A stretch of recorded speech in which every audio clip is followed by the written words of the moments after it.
Hey guys, just thinking a little bit more about contemplation and the power that it has to change your life and to bring really a lot of spiritual growth in a short amount of time. I think most of us have been down the track of the learning and the listening and the participating in church and scriptures and studies and all that sort of stuff, which is fantastic and really gives you a great basis for your faith and builds a very strong container for your self life. You know who you are, you know where you stand with God, you're in, with your theology and everything, and you're really in a good place. But something seems to be lacking, doesn't it? Somewhere deep inside ourselves, we still feel a sense of dissatisfaction and a disconnect, I think, from spirit in a lot of ways. And so got a feeling that maybe the contemplative life, the slower lifestyle of slowing down and getting in touch with our deeper inner spirit, perhaps maybe a key element there in how we find the deeper walk with God. How we find freedom, really, because freedom is really something we're all craving, where, we find ourselves very much in bondage to doing and being and running around and having to do stuff. And we often miss that deeper sense of connectedness, both with spirit, with people, with places like this. We sort of miss that connection, so that we feel a disconnect in ourselves. We feel like we've got, how could I explain? I guess compartments in ourselves. Perhaps there's a compartment where your spiritual life lives. Maybe there's a compartment in yourself where you have your relationships with other people. You might have your work compartment, your emotional compartment, where you've kind of shoved a lot of your stuff in there.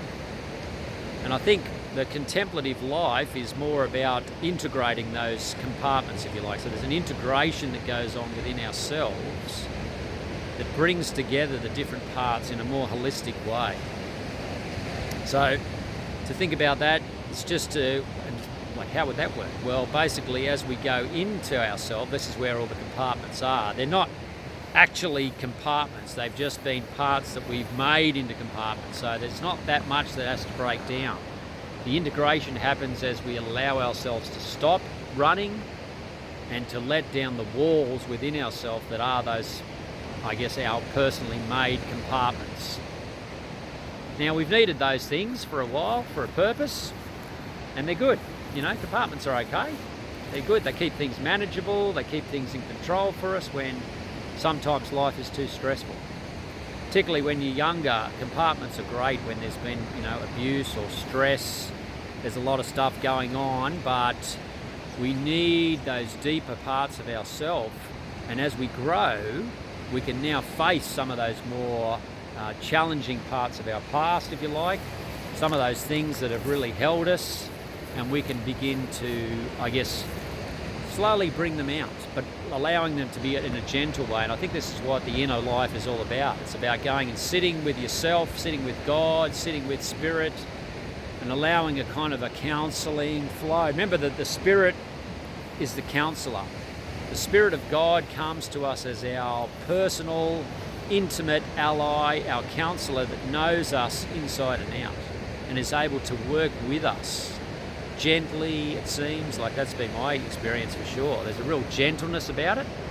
It's very much at our pace. It's very much as we open up one of these compartments, for example, there's a movement of spirit into that area. It brings a refreshment, brings new perspective, perhaps, that we hadn't been able to see before. Helps us to forgive, to let go, to release some of the pressure that we've done by, I guess, holding it in like this, in those compartments. As we release that to spirit in a quiet, contemplative space, we begin to, I guess, reframe things and to see them in a different light. But it also changes things in our brain. There's actual changes in the brain chemistry when we get into a more meditative, contemplative space. So as we do that, people have done these studies on the brain, and as you get into this deeper parts of yourself using breathing, stillness, quietness. Sometimes you might begin to recite a particular scripture or something that you have that's been on your heart that you might like to speak over to yourself to begin to get yourself out of your head, out of your monkey mind and into something more deeper. And as you do that, There can be a real sense of peace, and that peace is basically what you're looking for to change your brain chemistry from fight or flight stuff that's taken you into compartmentalising things in the first place, but is not working for you anymore. So there's a lot of things going on in our head, there's a lot of things going on in our hearts, and the ability to come down and to be still, to find a true stillness, much like the ocean is still. Even though the waves are breaking, there's a great stillness here. You might be able to hear the waves, but there's a great stillness out all the way out to the horizon. The beach, the sand, as you come here, it's a slower pace.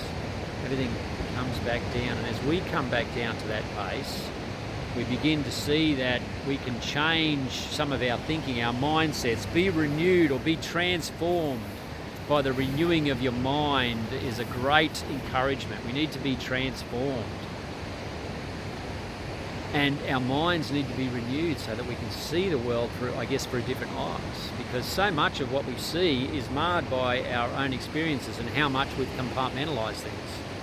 And so we're not whole in a lot of ways. We're actually broken open, and we're sort of shattered in a lot of ways.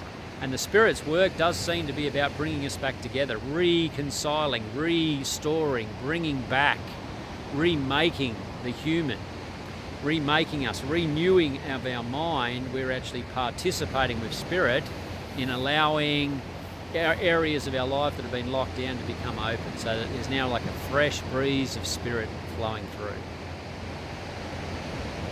Coming in line with those beautiful rhythms of grace I was talking about the other day, the unforced rhythms of grace.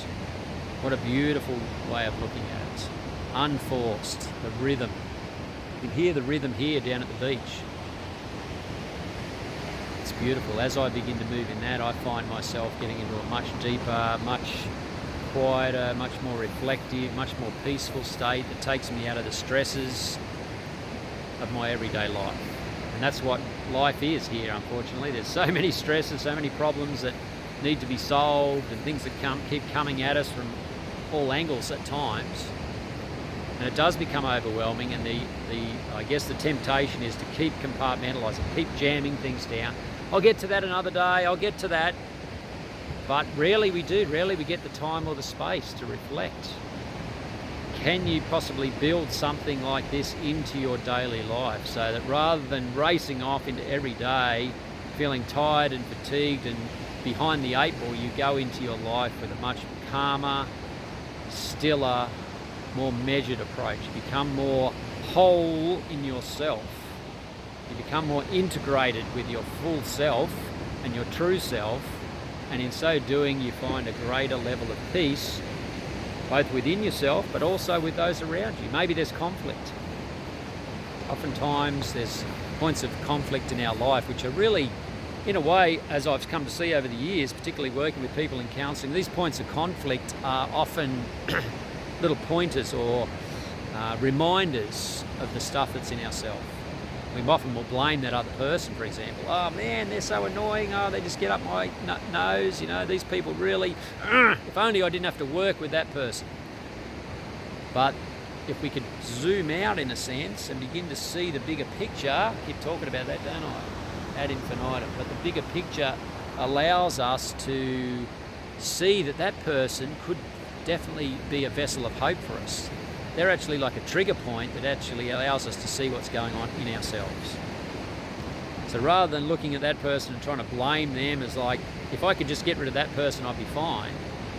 Well, that doesn't really work, because we get rid of them and then another person's there, another situation, another problem or situation arises that brings that same angst, that same feeling of, I guess, agitation or fear or anger or frustration. These things are invitations to go deeper down within ourselves. They're inviting us to come into those deeper parts of our heart, within a stillness, and those that have walked the contemplative path, very hard word to say that one, the contemplative path, have found that that inner stillness can then move out with them when they even leave their quiet space. That's what I found. as I leave my quiet spaces, I go into my world with a much quieter, less anxious, less fearful, far more brave and measured way of facing my life and the challenges that it brings to me. So it's quite a powerful thing, and it's been, sadly, it hasn't been really utilised by so many. Like, we keep going to meetings, we keep going to different things, looking for answers, we go to counselling, we go to, seminars and all this sort of stuff, but while they give a measure of peace, we move away from those things, those people, those teachings, those opportunities, and we move back into our own lives, into our everyday, and we're still agitated, very anxious, very angry, very stressed, very resentful. It's not working. What works is that deeper, everyday change that renews our mind, renews our heart, and brings us kind of into this spiritual alignment, if you like, with ourself, with spirit, with God, with the universe, with the creation. And it's an absolutely beautiful thing. Some food for thought for you today. Thanks for listening.